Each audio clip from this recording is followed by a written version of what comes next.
Hoje nós entramos no penúltimo sermão da série expositiva em Eclesiastes, Vanitas Vanitatum.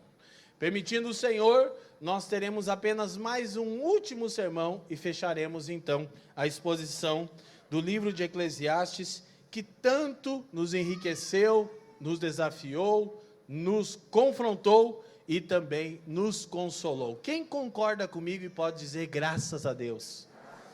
Hoje a nossa perícope é capítulo 11, versículo 1 a 10. Ok? Eu vou ler na versão Ara. A escritura diz o seguinte, Eclesiastes 11, 1. Lança o teu pão sobre as águas, porque depois de muitos dias o acharás. Reparte com 7 e ainda com 8, porque não sabes que mal sobrevirá à terra. Estando as nuvens cheias, derramam aguaceiro sobre a terra, caindo a árvore para o sul ou para o norte, no lugar em que cair, ali ficará. Verso 4. Quem somente observa o vento, nunca semeará, e o que olha para as nuvens, nunca cegará. Assim como tu não sabes qual é o caminho do vento, nem como se formam os ossos no ventre da mulher grávida, assim também não sabe as obras de Deus, que faz todas as coisas. Verso 6, semeia pela manhã a tua semente, e à tarde não repouses a mão, porque tu não sabes qual prosperará, se esta, se aquela, ou se ambas igualmente serão boas. Doce é a luz, e agradável aos olhos ver o sol. Ainda que o homem viva muitos anos, regozije-se em todos eles. Contudo, deve lembrar-se de que há dias de trevas, porque serão muitos. Tudo quanto sucede é vaidade.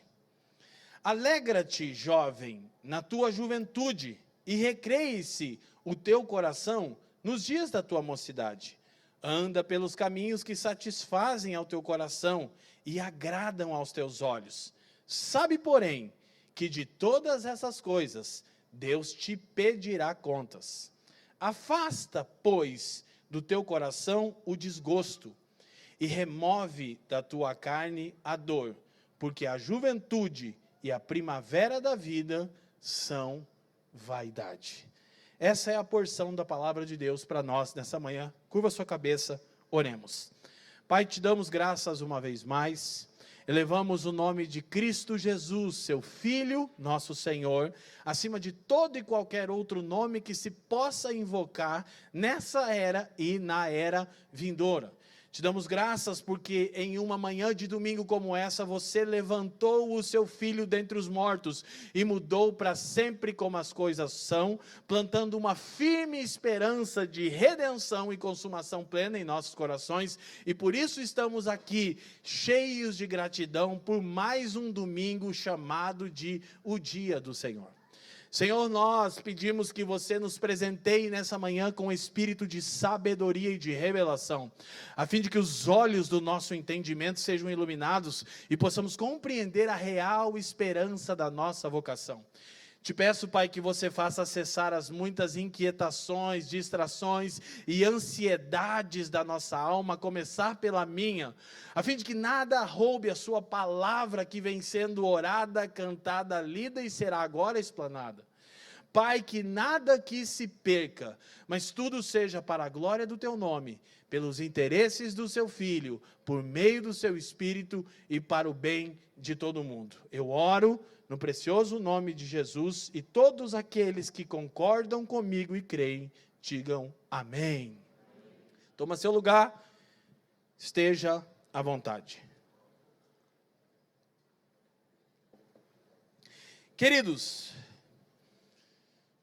antes de entrarmos propriamente em nosso subtópico, deixa eu relembrar para quem nos visita a primeira, segunda ou terceira vez, que nós estamos nessa exposição contínua, versículo a versículo do livro de Eclesiastes.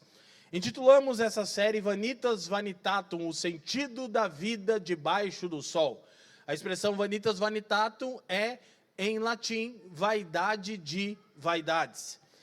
Percebemos aqui nesse texto que a palavra vaidade torna a aparecer, e na realidade ela aparece em torno de 30 vezes no livro de Eclesiastes.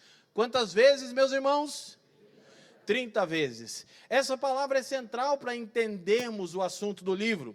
E já falamos por várias vezes que no hebraico vaidade é revel, que significa névoa, neblina, fumaça, e traz a ideia de algo que é efêmero, passageiro, transitório, ok? Essa palavra é chave porque ela é usada várias vezes para definir as coisas debaixo do sol. Debaixo do sol é outra expressão que aparece no livro de Eclesiastes pelo menos 29 vezes.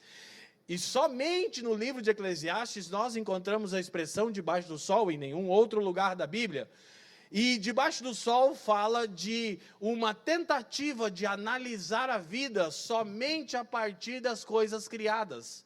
Ou seja, é procurar encontrar o sentido da vida somente na vida. E já temos percebido que Salomão falhou nessa busca, e ele já recalibrou o seu coração e o nosso, e vem nos instruindo a vivermos sim, abaixo do sol, mas com uma esperança que está para além do sol. Quem me entende, diga amém. Então essas duas expressões, vaidade, que significa transitoriedade, algo passageiro ou efêmero, e debaixo do sol, que significa uma visão de mundo materialista, e como dito aqui várias vezes, materialismo é a visão de mundo que acredita que tudo que existe é a matéria, e para além da matéria não há nada. Por isso que as pessoas vivem procurando encontrar satisfação e alegria somente nas coisas criadas, e já percebemos ao longo da série que isso, na verdade, nos conduz à idolatria e à destruição. Isto posto, quero mais uma vez recomendar que você faça uso das plataformas digitais em áudio e vídeo na conta da Família dos que Creem para acompanhar os sermões, em especial agora falando da série Vanitas Vanitato. Toda quarta-feira, Spotify e YouTube recebem o sermão dominical. Faça bom uso disso e também compartilhe. Nosso subtema hoje é preciso saber viver. A vida não é feita de ilusão. Vamos repetir todos juntos em alto e bom som, família dos que creem? É preciso saber viver. A vida não é feita de ilusão. Quem entende a referência, levanta a mão e diz, eu. Essa é uma canção extremamente popular, onde basicamente a estrutura da música fala sobre a fatídica tentativa de criar realidades ilusórias ou paralelas para lidar com a dor de viver em um mundo quebrado. O próprio autor da canção diz: quem espera que a vida seja feita de ilusão pode até ficar maluco, ou morrer na solidão. Então, é exatamente isso. Muitos dos homens materialistas, que vivem com uma perspectiva apenas abaixo do sol, que tentam satisfazer o vazio de suas almas com as coisas criadas, chegam à conclusão que a ilusão que nós criamos para viver nela, ela se dissipa. Olha aí a palavra revel, vaidade, neblina. O mundo debaixo do sol, ele é capaz de dissolver como neblina qualquer tipo de ilusão que nós criamos para suportar a dor e por vezes a perplexidade de vivermos em um mundo quebrado. Por isso, no nosso tempo com as crianças, a instrução pastoral, eu disse para elas que se elas tiveram algum brinquedo que amavam muito, que quebrou e que até hoje elas lembram e não teve conserto, a pedagogia de Deus nisso. Porque isso nos faz entender que debaixo do sol existem coisas que não podem ser mais consertadas. Lógico que nós que cremos no Evangelho e na narrativa bíblica sabemos que isso não é a palavra final. Mas, por vezes, nós cristãos, preste atenção que esse é o tom do sermão, tônica de Eclesiastes, como diz meu amigo pastor Leandro Alves.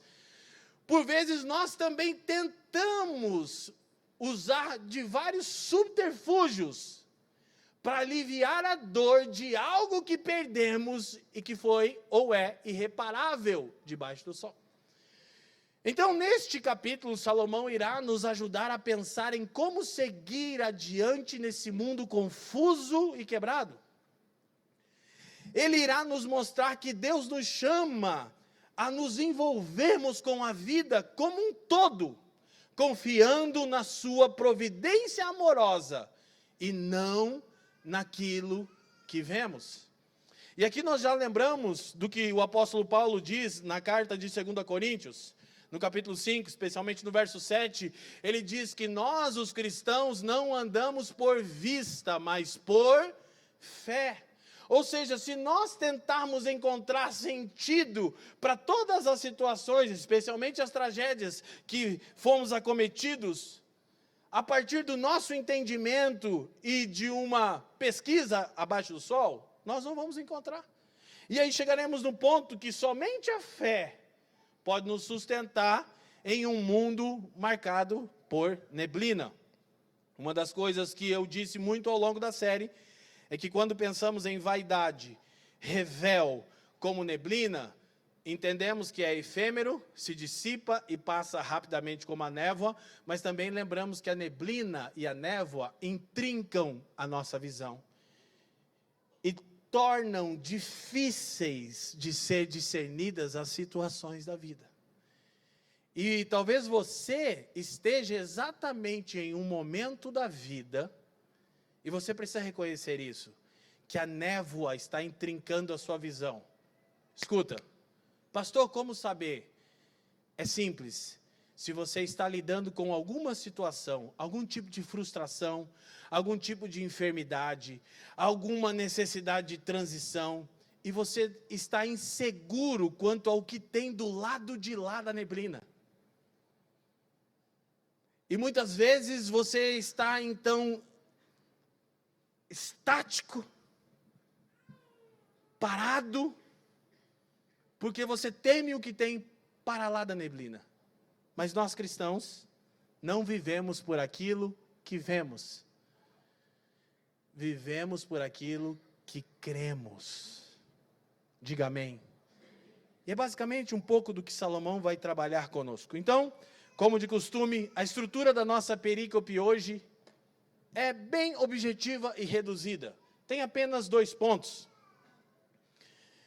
Primeiro, o envolvimento ativo em todas as áreas da vida é apropriado, mesmo quando o sucesso não é garantido. Versos 1 a 6. Segundo, a certeza de que um dia morreremos e a perspectiva de que compareceremos diante do Criador e Juiz não deve furtar nossa alegria e disposição para viver. Nós falamos em alguns dos sermões de Eclesiastes, se você não ouviu todos, faça uso das plataformas digitais para sua edificação, que Salomão vai sugerir um estilo de vida que mantenha a morte como um tema recorrente. Porque de acordo com a sabedoria sapiencial bíblica, manter a finitude da existência humana sempre diante de si, produzirá uma vida mais sábia.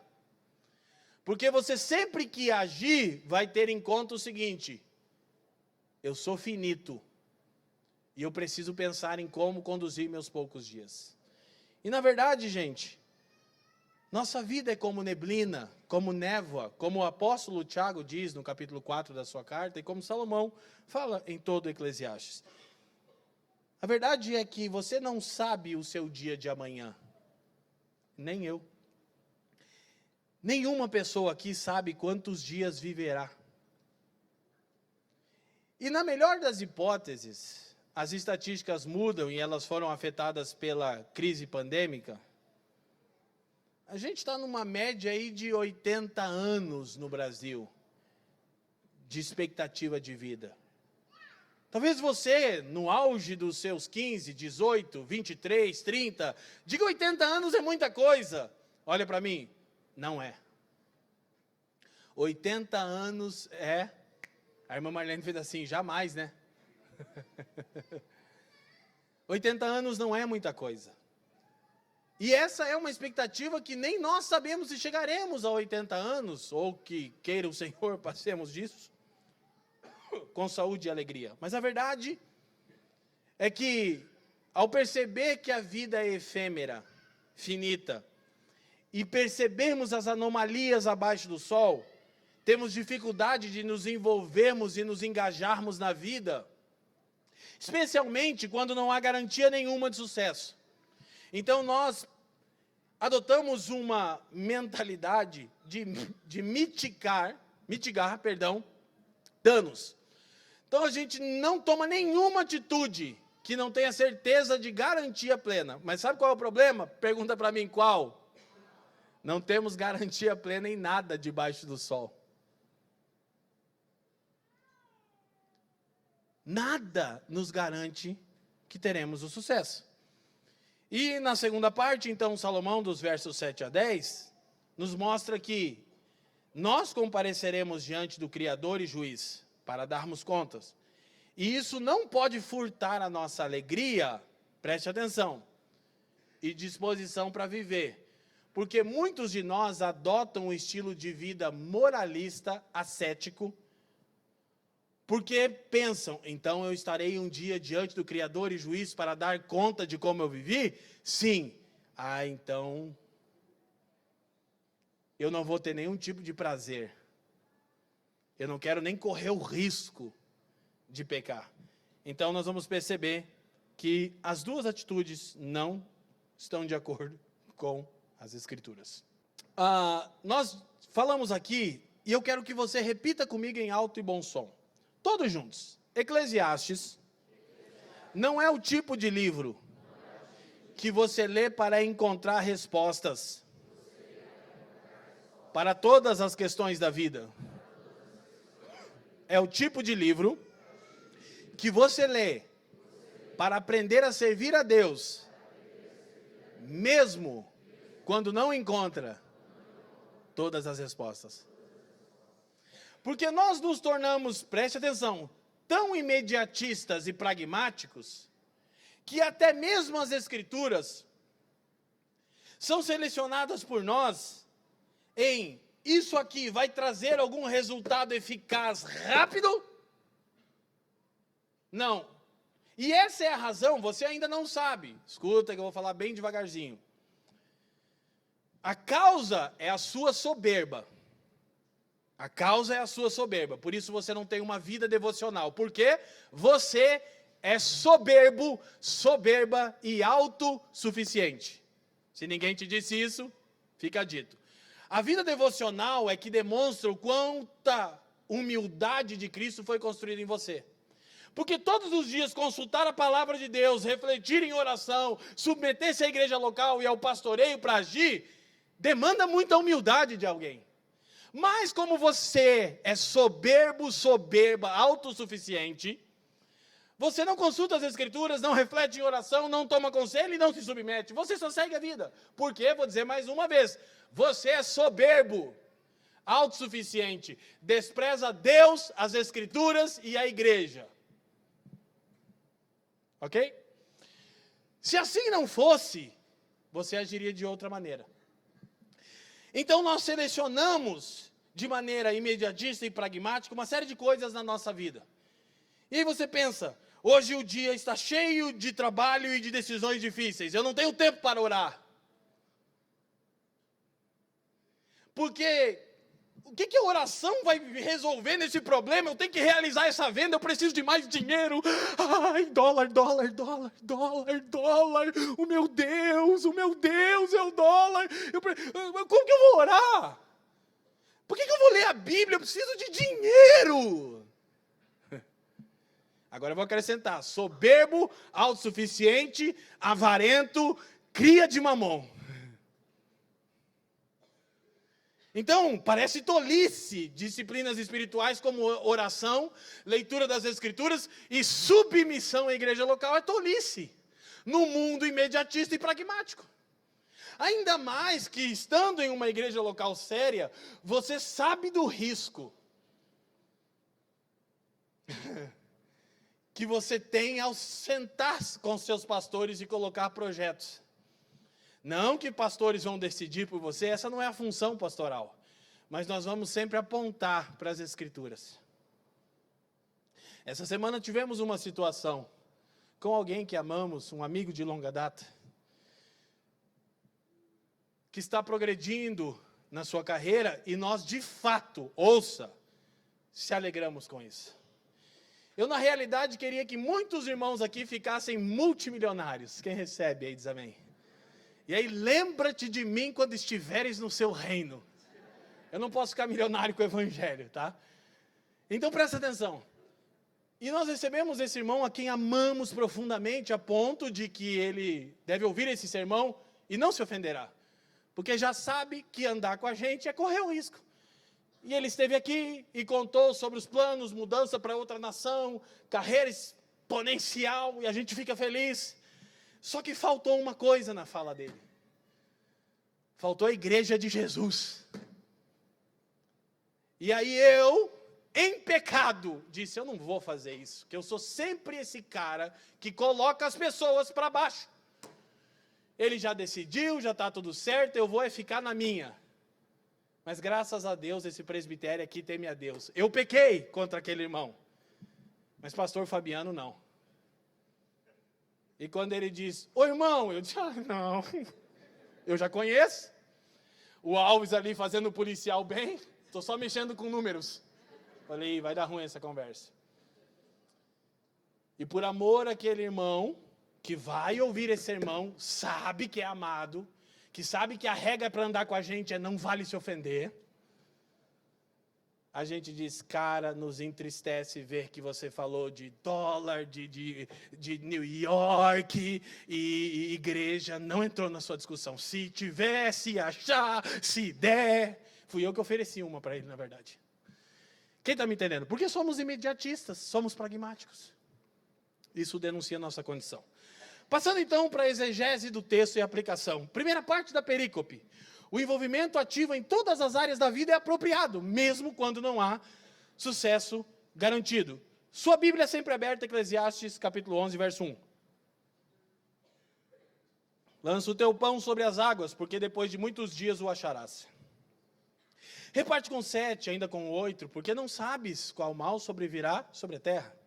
Estando nuvens cheias, derrama um aguaceiro sobre a terra, caindo a árvore para o sul, para o norte, no lugar em que cair, ali ficará. Quem somente observa o vento nunca semeará, e o que olha para as nuvens nunca cegará. Assim como tu não sabes qual o caminho do vento, nem como se formam os ossos no ventre da mulher grávida, assim também não sabem as obras de Deus, que faz todas as coisas. Semeia pela manhã a tua semente, e à tarde não repousa a mão, porque não sabes qual prosperará.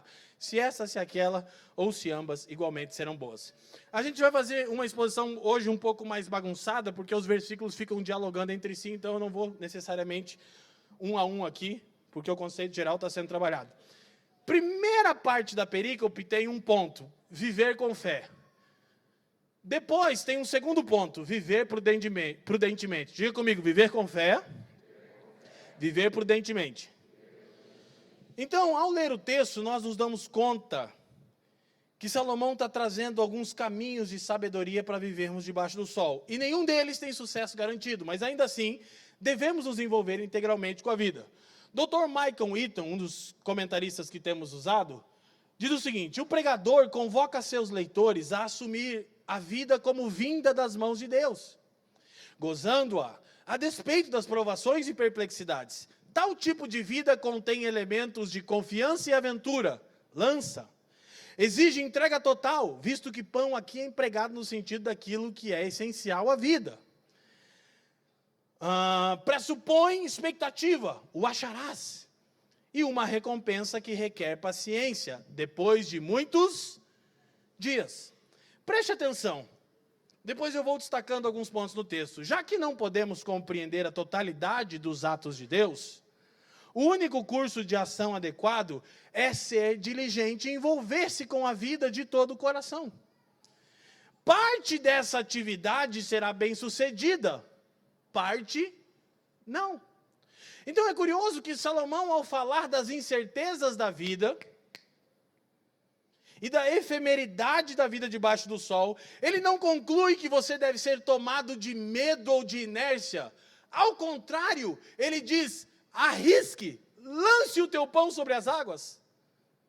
Você diz: ué, mas não faz sentido, ele acabou de demonstrar que mesmo quando nós podemos prever as coisas, nós não podemos prever os efeitos dela. Ele diz: estando as nuvens cheias, derramam aguaceiro. Ele está dizendo, sabe, a gente pode prever o clima. Salomão não morava em Curitiba, né? Mas quando as nuvens estão carregadas, nós estamos prevendo, vem chuva. Mas, ainda que hoje, não nos dias de Salomão, os institutos meteorológicos tenham equipamentos maravilhosos, a gente quase nunca acerta quantos milímetros de chuva irá cair. Sim ou não? E também nós não conseguimos medir os benefícios daquela chuva, porque para uns é benefício, e tampouco os danos, alagamentos e enchentes. E aí ele diz, mesmo quando uma árvore, que você sabe que vai cair, se cai para um lado ou para o outro, ela fica ali, tem um lado ruim, o lado bom é que tem lenha. Mas essa árvore caiu fruto de um tornado, então tem um lado ruim. Basicamente, parece que Salomão e isso é maravilhoso em Eclesiastes, porque Salomão está dizendo o seguinte, há nuances. Eclesiastes, obrigado, Eclesiastes. Há nuances. Então, já que a gente não consegue prever, presta atenção, a totalidade, deixa sua Bíblia aberta, dos atos de Deus, devemos nos envolver diligentemente. Claro, primeiro desafio, romper com o imediatismo secular. E, gente, isso pode ser visto, né? Na metáfora de Salomão, é chuva, aguaceiro, tornado, árvores caindo. Tem benefícios e tem prejuízos. Nos nossos dias, o que causa esse senso de imediatismo é a tecnologia, que é, em sua maioria, um benefício para o homem. Mas ela que causou em você e em mim esse senso imediatista. Então, tanto nós adultos quanto nossas crianças, e isso as pesquisas já comprovaram, precisamos diminuir o nosso tempo de uso da tecnologia. Por quê? Porque ela entrega as coisas muito rápidas. Por exemplo, você sabe por que o notebook da Apple é o melhor que tem no mundo? É incomparável. Não tem. Não tem. Ainda não acertaram. Tomara que tenha outros. Tem uma razão específica. Eu não sou nenhum erudito em tecnologia, longe disso, eu sou um analfabeto tecnológico. Eu comprei esse computador aqui em 2017, bastante tempo já, né? E eu uso assim para coisas muito básicas. Mas de vez em quando eu estou conversando com algumas pessoas que usam outros aparelhos e tá ali, travou aqui, não sei o que, deu um problema. Esses tempos eu me dei conta, engraçado, meu computador nunca travou. Sério, gente, nunca travou, ele tem quase 10 anos. Gente, o Steve Jobs é o cara. Não, sério. Não há notebooks para se comparar com a Apple ainda, por causa disso. Eles simplesmente não travam. Porque o sistema operacional é pensado para ele, não é o Android que todo mundo usa, é um só. Então você diz, cara, não adianta. Em matéria de notebook, Apple é Apple. Preciso comprar, paga mais caro e compra Apple, meu irmão, fica tranquilo. Ele é mais eficaz. Mas preste atenção, o que a gente louva nele? Praticidade, rapidez, imediatismo. Pá. Que dirá quem mesmo precisa de tecnologia, trabalha com mídia, você sabe o que eu estou falando, é óbvio. Mesmo se você, por alguma razão, por falta de entender o evangelho, você é fã de Android, mesmo, beleza, você não entendeu o evangelho. Mesmo assim, se você pegar um notebook da Apple, você vai descobrir que você nunca viu um notebook. Alguém concorda comigo? Quem já foi evangelizado aqui? O evangelho do Steve Jobs. Então presta atenção. A tecnologia ela é uma bênção, mas ela está produzindo esse imediatismo em nós. E escute, esse excesso de ansiedade em você e em mim, escuta, de irritabilidade, além do pecado enraizado em nosso coração, fruto da queda, é porque a tecnologia, ela acelerou nosso ritmo de vida de uma maneira que a gente não consegue acompanhar. Só que a gente não quer mais nada que trave, nada que demore, nada que exija reflexão. Costumeiramente as pessoas dizem para mim, eu já disse isso, pastor, seu livro é difícil de ler. Tem que ler várias vezes a mesma página. Eu disse, sim, era o que eu queria. Algumas pessoas acham que eu errei, porque ele poderia explodir de vender. Não, eu não queria isso, eu quero que você pense. Alguém já me disse, pastor, eu li 3 páginas e travou. Eu disse, glória a Deus. Que aí né, seria diferente da Apple, né? Meu livro seria Android, então.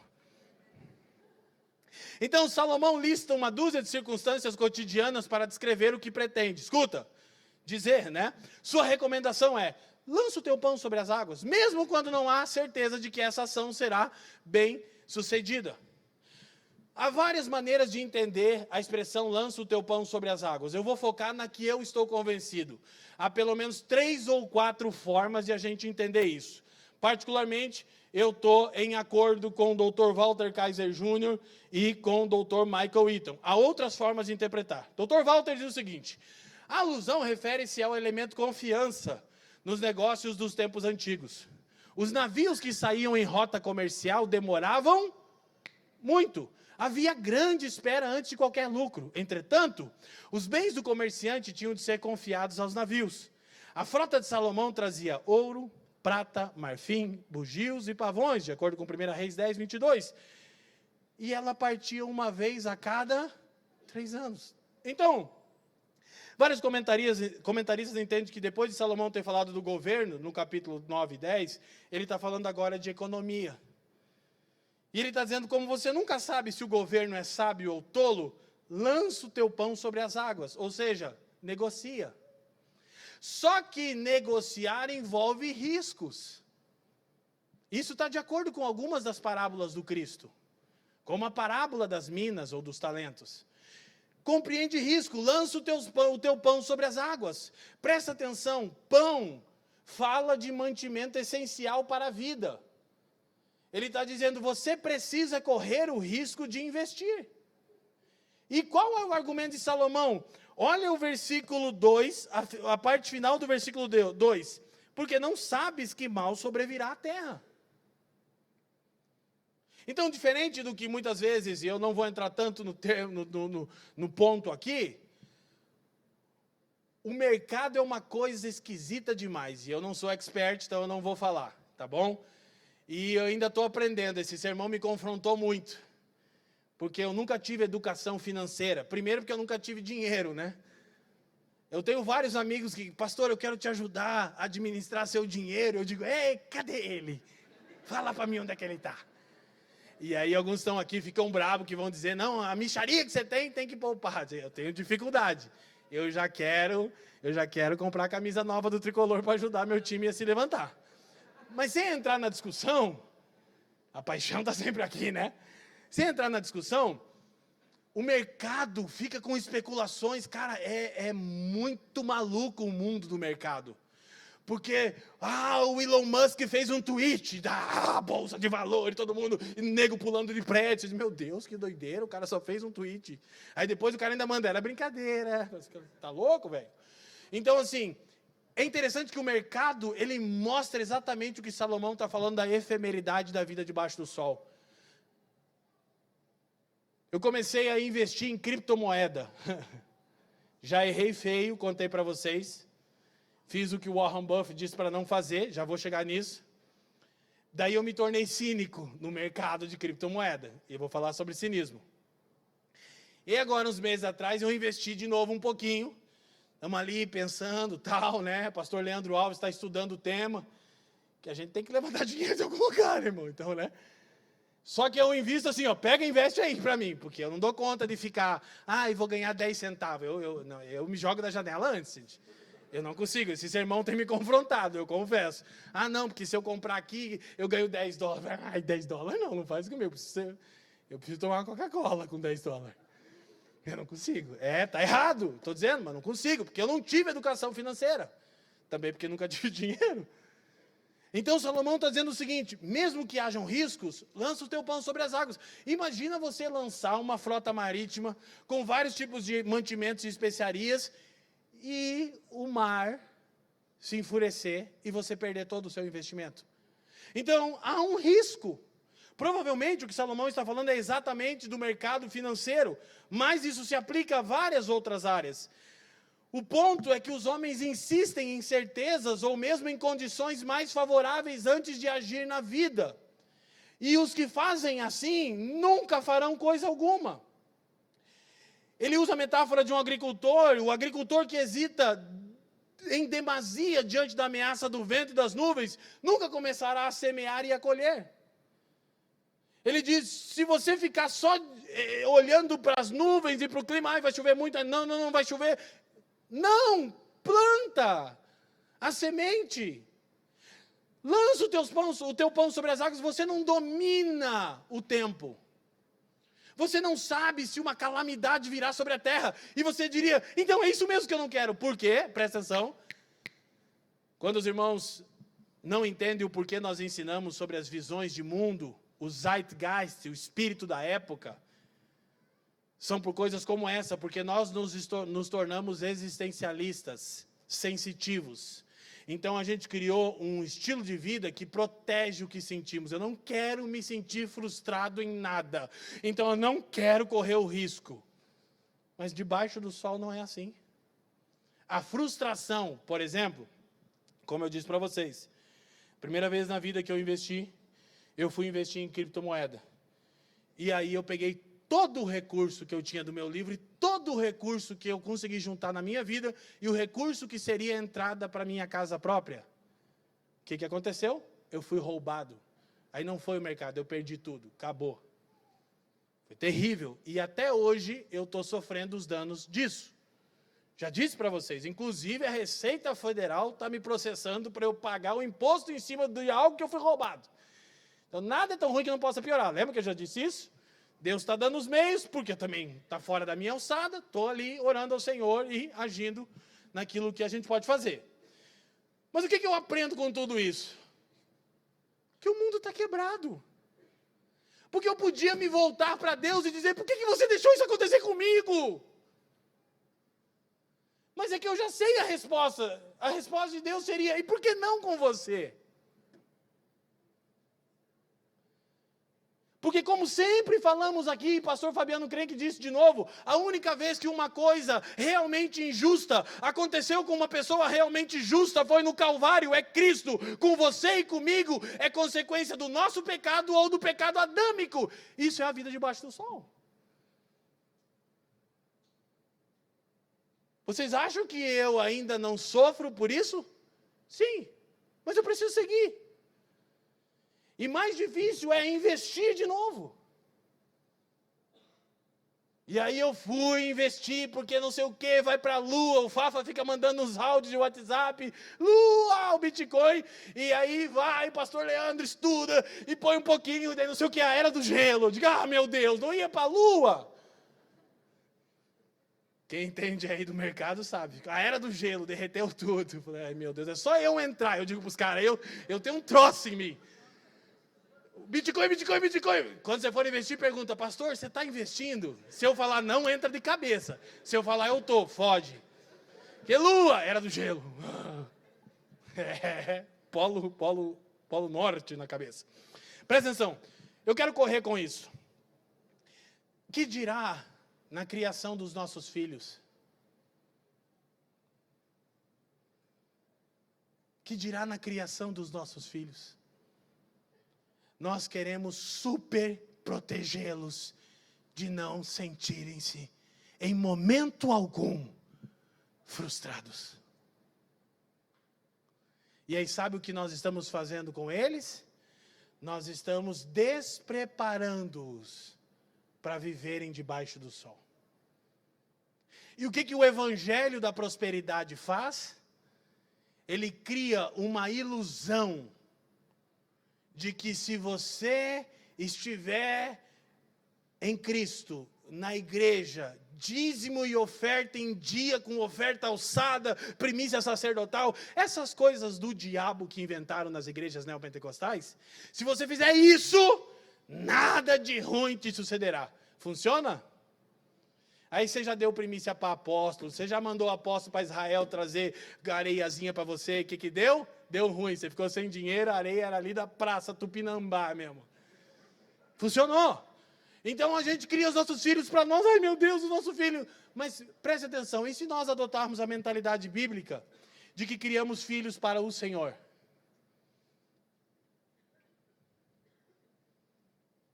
E se nós pensarmos em lançarmos os nossos filhos sobre as águas? E refletindo sobre isso, eu fui confrontado pelo Senhor, porque meu filho já escolheu uma coisa que eu não gostaria que ele escolhesse. Eu sempre disse isso, futebol. Eu não queria. Mas ele já escolheu. E agora ele está levando isso a sério. E aí, é bom e é ruim, já contei para vocês, a gente desfruta de amizade com jogadores que estão no topo do mundo. E ele pode achar, e eu digo para ele sempre, presta atenção. Essa semana, em tempo de discipulado com o Alisson, ele levou os colegas lá e eu disse, filho, presta atenção, o Alisson é 1 em 100 milhões, não é 1 em 1 milhão, 1 em 100 milhões de garotos chegam onde ele chegou. Tudo indica, eu digo para ele, que você não vai chegar nem perto. E por vezes a Fran diz, ai amor, eu disse, calma, estou preparando ele para jogar no Tricolor da Vila.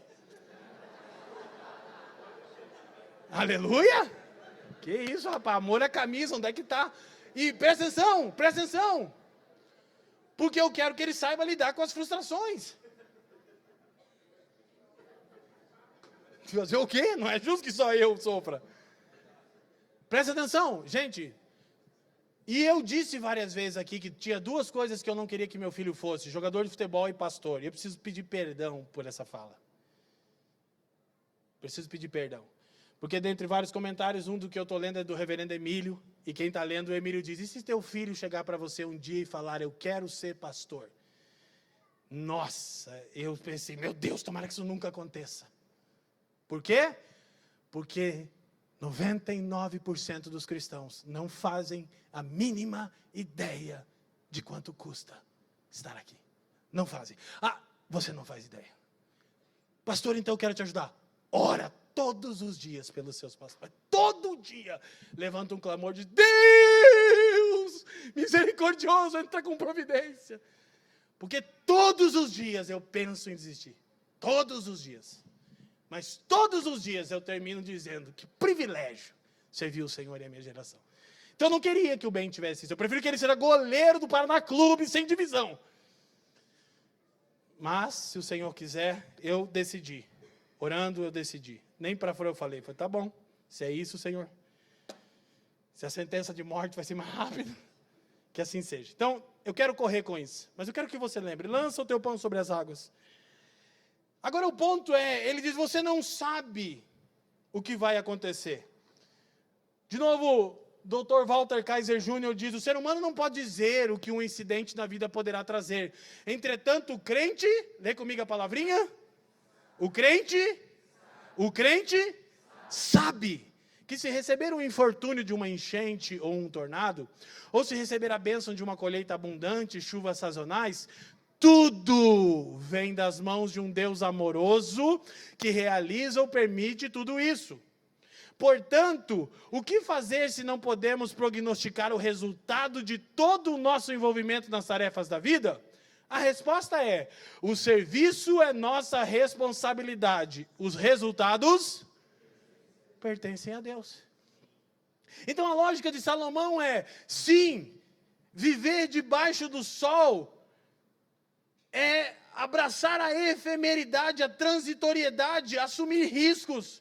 E Salomão está dizendo, sim, não há garantia nenhuma que as coisas sairão como você programou. Mas diferente do que uma geração existencialista diz, ele diz, não fique aí parado. Levante-se e faça alguma coisa agora com o que você tem.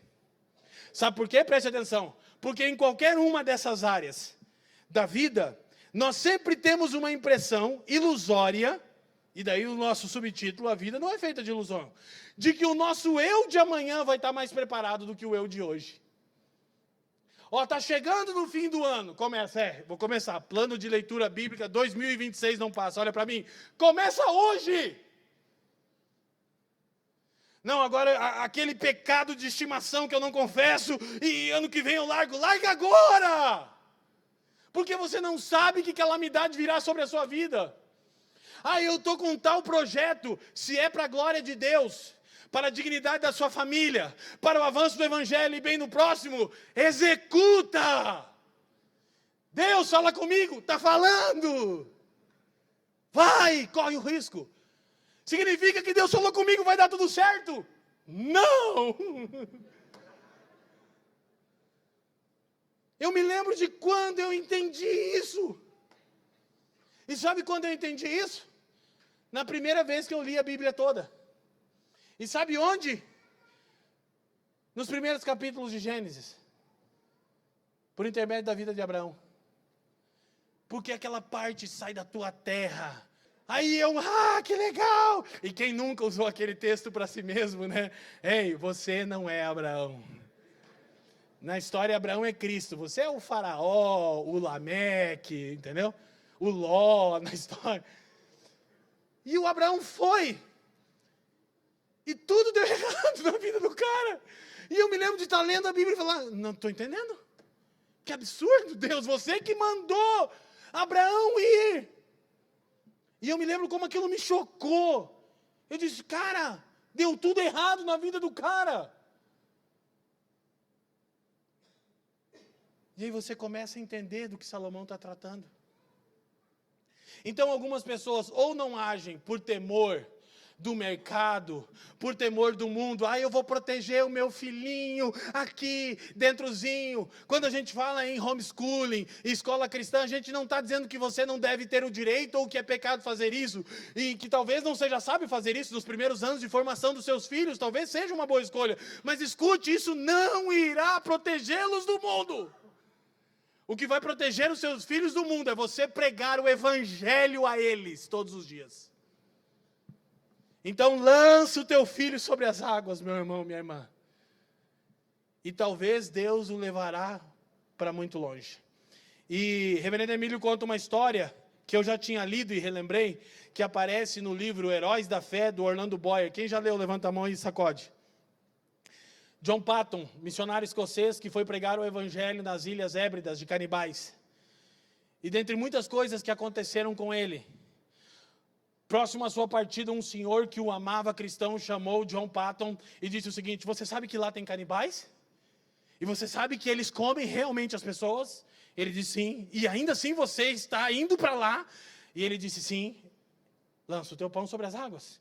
E aí, ele olhou para esse senhor e disse, com todo respeito, senhor Dixon, esse senhor já tinha mais de 80 anos, ele disse, daqui pouco tempo você será comido por vermes. E se eu puder viver para o meu Senhor, para o avanço do evangelho, pouco me importa se eu serei comido por vermes ou por canibais. Porque naquele dia glorioso, eu e você teremos um corpo ressuscitado semelhante ao de Jesus. Meu irmão, esse negócio desafia a gente, né?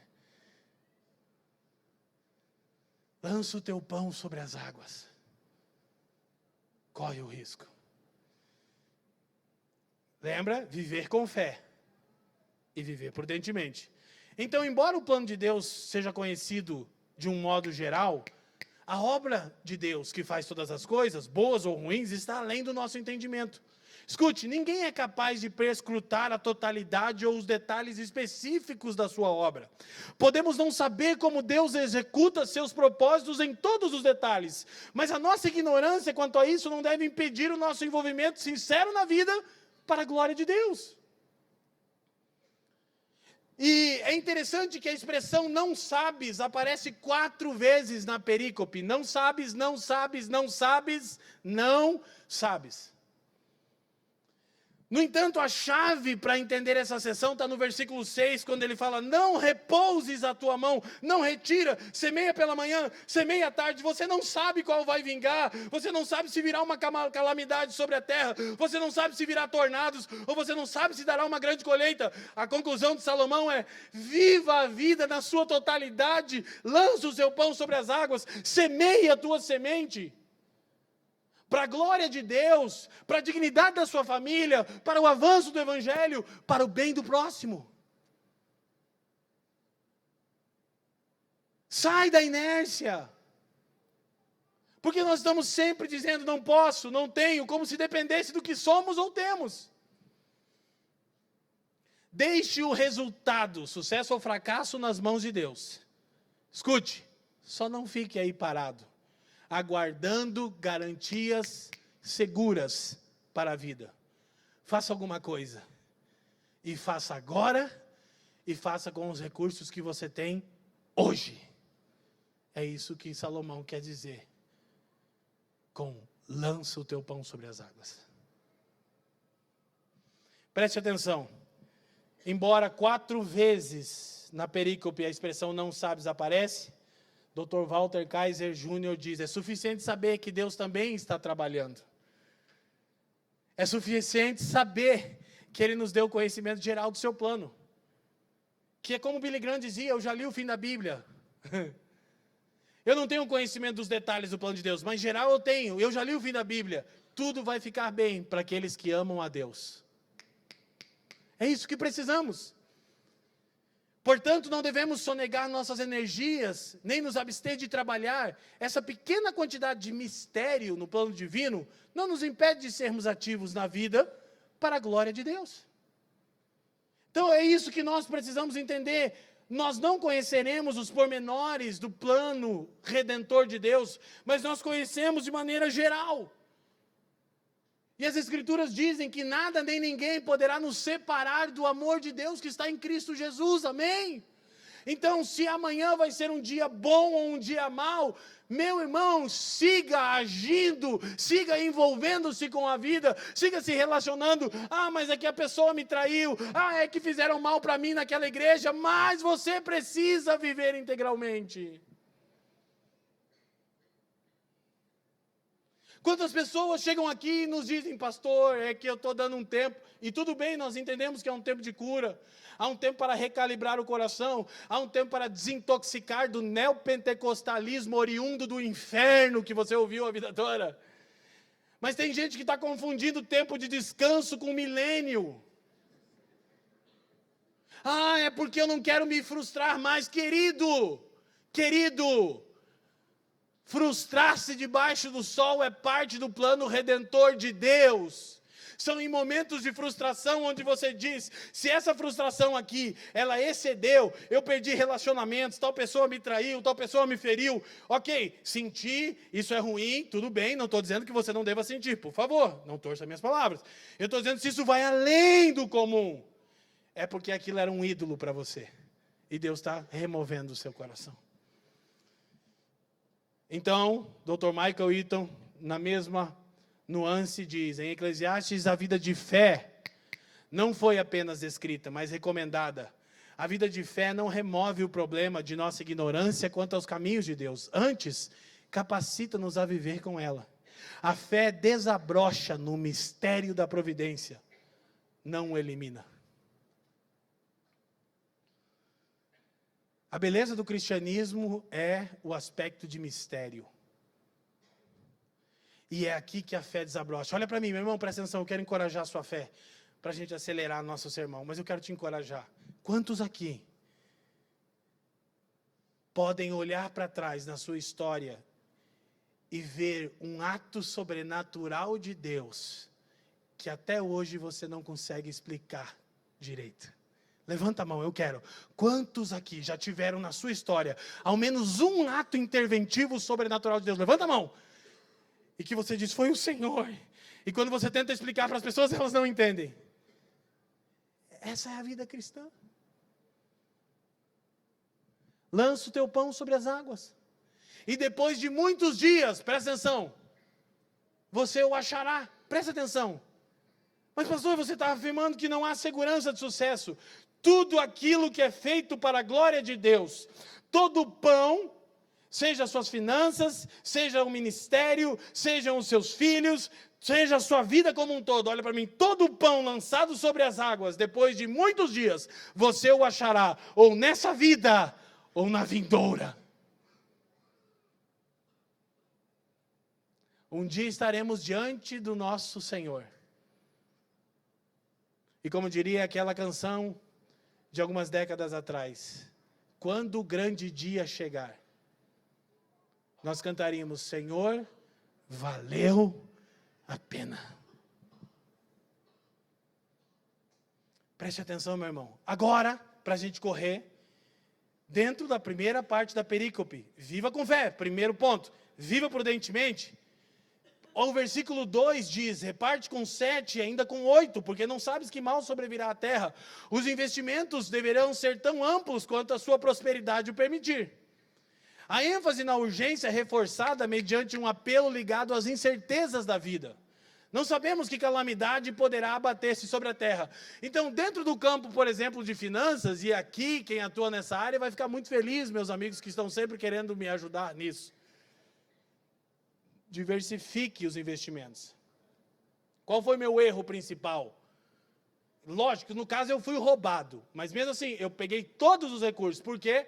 Porque eu detesto números. Nada rouba mais a minha alegria do que números. Eu sou de humanas, eu sou de teólogas. Eu estou tentando evitar, mas eu quero que você entenda o quanto eu não gosto. Eu odeio números com todo o meu ser. Eu sempre odiei matemática. Porque para a minha vida não é 2 e 2, há nuances. Mas há muitas coisas que são pragmáticas e devem ser pensadas assim, Tiago. Mas eu odeio. E aí eu peguei, tem que investir, Bitcoin é uma benção. Eu falei, então pega tudo. E foi lá, falei, não, deu tudo errado. A única parte que eu posso ser um exemplo para vocês é que o seguinte, eu nunca me envolvo parcialmente em nada. E está aqui minha esposa para dizer isso. Nada na minha vida, nada é parcial. Tudo, mergulho. Então, reverendo Hermílio diz o seguinte, lance o pão, olha aí para todo mundo ficar prudentemente, mas planeje sabiamente como fazer isso. Eu queria ter pulado essa parte do sermão, eu confesso. Justamente por causa da natureza arriscada de certos projetos. É sábio investir e labutar em mais de uma linha de trabalho. Hoje diríamos, todos juntos,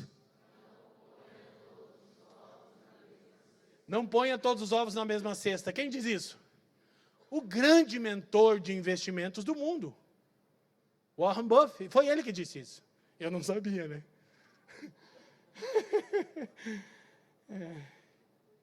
Então, presta atenção. Mesmo que seja uma igreja, por exemplo, vamos investir em frentes missionais. Não vamos colocar todos os nossos cartuchos no único lugar. Então, existe sabedoria, existe prudência. De 3 em 3 anos, as frotas de Salomão saíam. Salomão era sábio com números, diferente de mim. A diversificar os investimentos é inteligente, meu irmão. Então presta atenção, se você é um cara como eu, não abra uma empresa sem curadoria. Sério, não faça isso. Você vai quebrá-la. Porque eu já abri uma empresa e já quebrei também. Porque eu lancei um livro, e aí eu quero dar o meu livro para todo mundo, quando eu quero. Vamos para a conferência, tem que vender os livros para pagar. Daí eu chegava lá, o Leifson teve até problema na coluna quando me ajudou. Falei, hoje eu quero dar. Não pode. Porque não pode, é meu. Falei, não, depois, aí um mês depois, ela falou, amor, agora tem que pagar tudo isso. Falou, mas você não quis dar 100 livros lá para a igreja tal? Eu também não sabia que era tão caro, por que você não me disse? Ela falou, tentei, mas você estava emocionado lá no sermão. Então, não ponha todos os ovos na mesma cesta. Warren Buffett está certo, porque Salomão está certo, porque a palavra de Deus está certa, amém? Segunda parte da perícope, nossa reta final.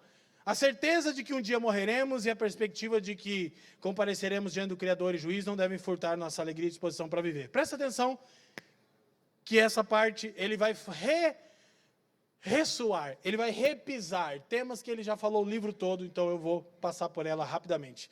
Doce à luz e agradável aos olhos, ver o sol.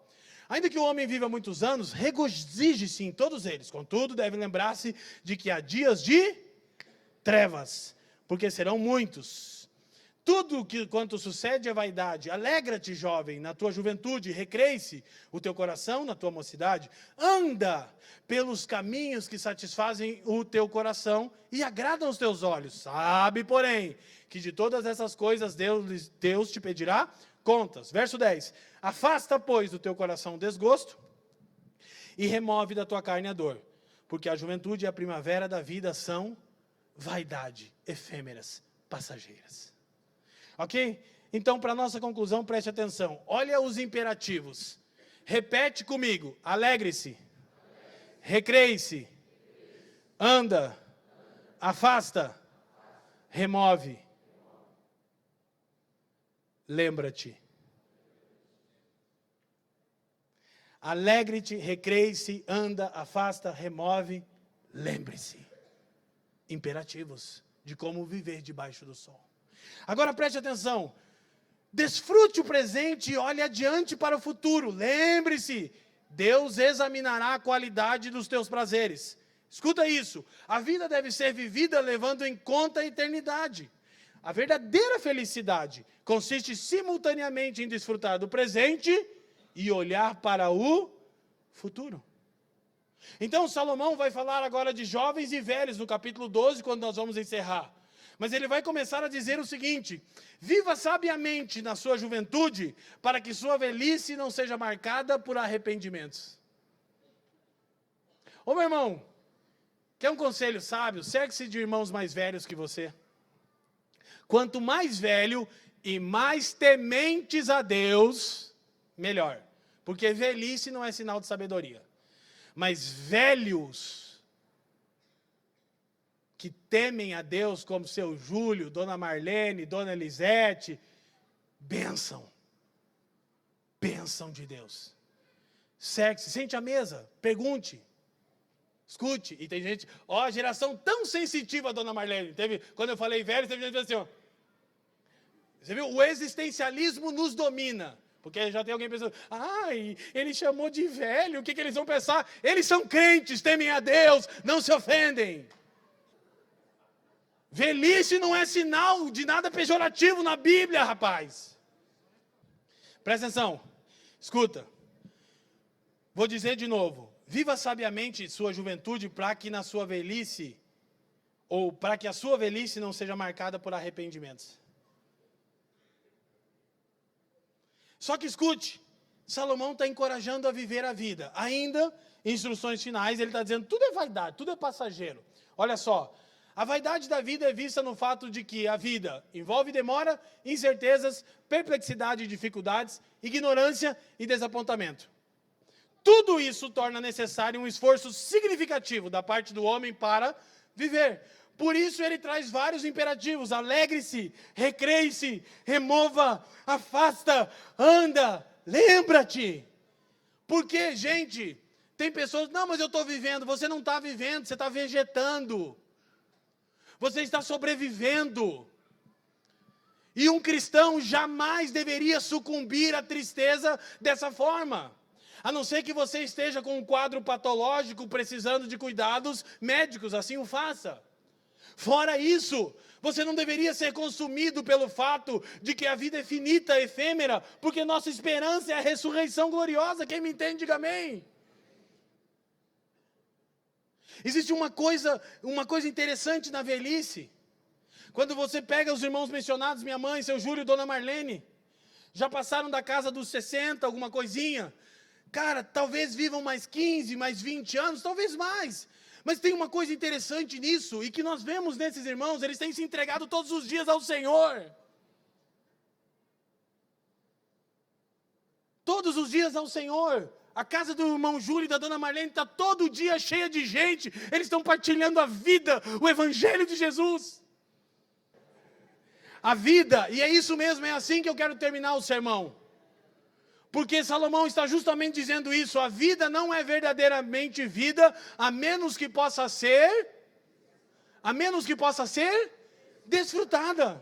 A descrição dupla, doce e agradável, implica em que a vida não é apenas boa em si mesma, mas que deve ser saboreada com entusiasmo, assim como se saboreia o mel. Gente, eu vou dizer o que eu sempre digo aqui, um cristão ri de qualquer coisa. Um cristão que tem diante de si o Evangelho, não perde a alegria da salvação. Ele não é imune a ter dias maus, nublados. Aí Salomão diz, ainda que um homem viva muitos dias, escuta, em todos eles você deve se alegrar. Olha o imperativo bíblico. Ele diz, mas lembre-se, haverão muitos dias de trevas. Epa, se eu devo me alegrar em todos os dias da minha vida, e haverão muitos dias de trevas na minha vida, significa que mesmo nos dias de trevas, eu devo me alegrar no Senhor. E se nenhuma circunstância ao meu redor, vida financeira, saúde, relacionamento, nada, eu não consigo me agarrar em nada. Eu ergo os meus olhos acima do sol e lembro que em uma manhã de domingo como essa, Cristo foi levantado dentre os mortos e mudou para sempre como as coisas são. E isso alegra o meu dia. Ainda que ele seja um dia de treva, ou nas palavras do próprio Senhor, cabe a cada dia o seu próprio mal. Por vezes oriundo da queda, diretamente pecado por federação de Adão, por vezes, olha para mim, sua tolice. Então você se arrepende, confessa e se alegra. Isso é maravilhoso. Para terminarmos, Reverendo Emílio diz, aqui o pregador não está chamando a orar, jejuar, cantar hinos ou algo assim. Ele está dizendo, e é conselho bíblico inspirado pelo Espírito Santo de Deus, alegre-se, recreie-se, afaste o desgosto, remova a dor. Preste atenção, aproveitar a juventude e ao mesmo tempo afastar-se do mal, não são instruções incompatíveis. Nós nos tornamos tão moralistas e gnósticos, eu já chego aqui para concluir, que a gente acha que uma coisa está em detrimento da outra. Ele está dizendo, alegra-te jovem na tua mocidade. E calma, capítulo 12 vem aí, jovens. Ele vai dizer, lembra-te do teu Criador. Mas ele está dizendo o seguinte, meu irmão, então, aproveitar a juventude e afastar-se do mal não são instruções incompatíveis. Eu vou concluir, gente, escuta. Presta atenção. Presta atenção. O problema é que nós somos gnósticos demais. Então, o materialismo, ele eleva a matéria ao status de Deus. Escuta. Tudo que há é matéria. O gnosticismo, ele eleva a matéria ao status de mal. A matéria é má. Então, a gente pensa que o jovem se alegrar é jejuar, ler Bíblia, cantar corinho. Salomão não está falando sobre isso. Salomão está falando, enquanto você for jovem e tiver força nos seus pulmões, curte a vida, assiste o teu clube de futebol, berra, grita na Copa do Mundo, se ajoelha em frente à televisão. Mas a instrução, para concluirmos, é a seguinte, ei, lembra-se que de cada ato de prazer, escuta, todos os jovens, cada ato de prazer, você vai dar conta ao Criador. O jeito que você torceu, como você tratou o juiz, você vai dar conta ao Criador. Seu relacionamento, seu namorinho, o showzinho que você vai, porque nada mais é do diabo, vai dar conta ao Senhor. Vai dar conta ao Criador. Calma, capítulo 12 vem aí. Vamos terminar. Qual é o nosso problema? O problema é o desgosto. A palavra hebraica significa enraivecer, entristecer, irritar-se demasiadamente. Em outras passagens é usado contra o pecado que o homem causa contra Deus, provoca a ira de Deus. Presta atenção, olha como a NVI traduz. E vamos para a nossa conclusão. Quero chamar nosso time de música com ordem e decência, calma nessa hora. Olha como a NVI traduz o versículo 10. Afasta do coração a ansiedade e acabe com o sofrimento do seu corpo, pois a juventude e o vigor são passageiros. Presta atenção. Embora ele está falando para jovens viverem sabiamente sua juventude, para que sua velhice não seja marcada por arrependimentos, ele está dizendo o seguinte: essa dor do corpo é resultante da alma, gente. A ansiedade, olha para mim, por não conseguir o que você acredita que trará satisfação ao seu coração na vida debaixo do sol. Quantos aqui, moribundos, deprimidos, não por questões patológicas, podem até depois progredir para a patologia, mas na verdade são os ídolos do seu coração, prometendo satisfação e nunca entregando o que prometem. E aí você diz: eu preciso tomar remédio. Há casos que sim, há casos que você precisa mesmo é se arrepender. E Salomão diz: alegre-se, recreie-se, curta a vida. Quem me entende? Porque ela já traz desgosto em si. Então, reverendo Emílio diz o seguinte: a vida é cheia de desgosto. Não somos chamados a afogar as mágoas em álcool, drogas ou farra. Não, isso seria eliminar uma das dores mais importantes que você pode sofrer. Entender que esse mundo está quebrado vai ajudá-lo a não depositar nele as suas esperanças. A própria frustração desse mundo é uma forma de Deus nos fazer olhar para Ele e para o que vem depois. Quem me entende? E aqui nós encerramos e oramos. Embora a orientação bíblica seja para alegrar-se, nós precisamos primeiro de arrependimento, para depois nos alegrarmos em Deus. Mas eu quero que você não perca isso de vista. O ponto principal do argumento de Salomão é: embora você não conheça o plano de Deus de forma detalhada, e embora você não possa prever que calamidade virá sobre você na segunda-feira, ele diz: desfrute a vida, com a certeza de que o Criador trabalha para todos os que nele esperam. E se o meu trabalho não der fruto e não tiver sucesso, tudo bem, o Criador trabalha para todos aqueles que nele creem. Feche os seus olhos. Pai, te damos graças, elevamos o nome de Cristo uma vez mais e pedimos que você escrutine o nosso coração pela sua palavra e nos permita compreender que nós nunca teremos certeza e segurança plena na vida debaixo do sol. E que também não podemos prever o que sobrevirá sobre nós, se será abundante colheita ou chuva torrencial, furacões e tornados. Mas nós temos uma certeza: você segue trabalhando a favor de todos aqueles que em ti confiam.